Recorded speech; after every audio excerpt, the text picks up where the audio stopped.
John, tell us a little bit about what attracted you to this project. I think the historical content.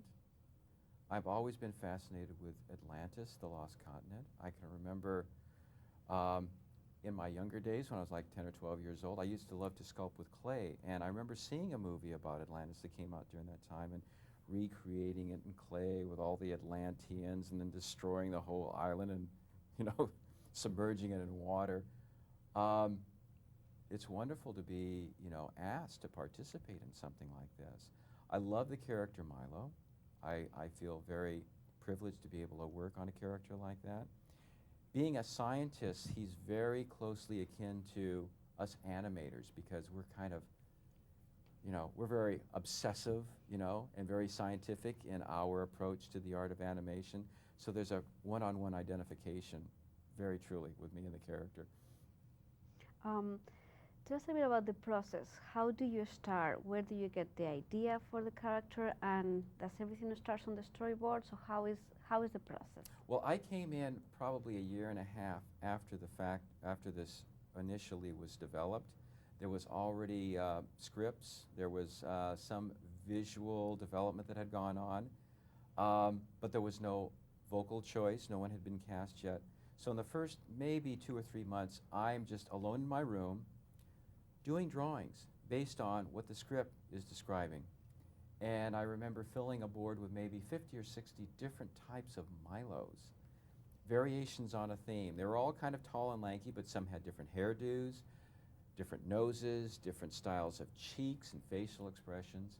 I would show this all to the our directors and our producer and art director, and we'd be, through process of elimination, began pulling down the sketches that we didn't feel looked right or didn't have the necessary appeal until we had the one sketch that we all felt was Milo.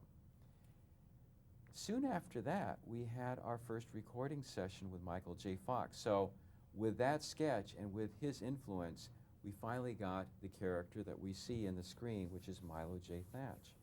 And certainly working with Michael J. Fox was just wonderful.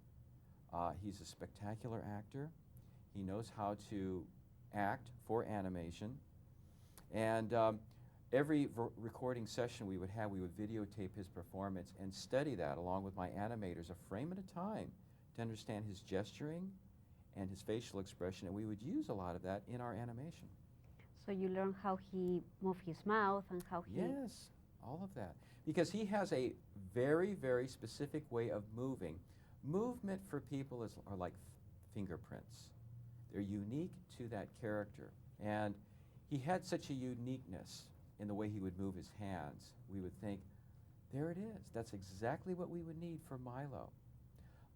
And we would try to put that, infuse that into our animation acting. We want to make an animated character that is believable to you. You know, the best reward that an animator gets is when the person comes up who's seen the film and says, I forgot he was a cartoon, I thought he was real. That's what we'd love to hear. And it is how when you see the film, you're in there and you're seeing it and you're not really seeing. Oh, thank you. I saw you have a drawing book. Yes. Do you mind showing us how Milo is? No, not at all. It starts out with a very simple shape. He, usually, when we're trying to design a character, we want to make sure that it's simple enough for everybody to draw it who's involved in the production. So we start out with like a triangular-like shape for the face. Then we have the eye line, and then a nose, and then his eyes, and then the pupils, and a large eyebrow over this line, and one that's low and scrutinizing on this side because he's a scientist. And then we have his cheek, the beginning of his mouth, and then his smile, his lips, his jawline, then his ear, his hair,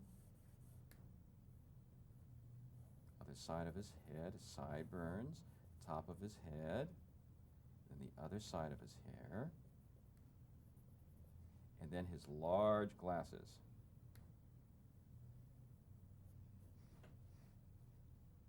And his neck, and then his crew shirt. there's basically Milo. That's Milo Thatch. Wonderful. Wonderful. um, Tell us a little bit about these drawings seem different from the other animations we've seen. Yes. How why do you want it to do it this way, and tell us a little bit about this type of design? Well, anytime that we set out to do an animated film, we want to make sure that it's different. It has its own identity, and that means looking for an art style that would make it different from a Little Mermaid or a Beauty and the Beast. And for this movie, we went to outside of the studio and hired a comic book artist by the name of Mike Mignola. And we brought him into the studio, described the story, described all of the elements and the visuals, and he created an art language, much like his comic books. Our characters, the environments, and everything in Atlantis has a very hard geometric edge to it. It's a lot bolder than what we normally see in a Disney film that's more curved or organic. This has a richer quality. It's more exaggerated, more caricatured. The color is more saturated. So in that, I think we've succeeded in creating something that looks quite a bit different. Certainly you have noticed. So I think we've done our job. And it is really wonderful. Tell me a little bit about when you were working on a scene with Milo. How long would it take for, can you explain us a little bit about the regular scene? How long does it take, and what is the process that you have to go? Well, the basic equation is 12 drawings per second. That's a lot of drawings. Sometimes, if the action is really fast and intricate, it may take 24 drawings per second. So I would be lucky to be able to produce maybe 4 or 5 seconds of animation on Milo a week. And that would mean just with the drawings that I was able to use, and that could be anywhere from 80 to 150 different drawings for that scene.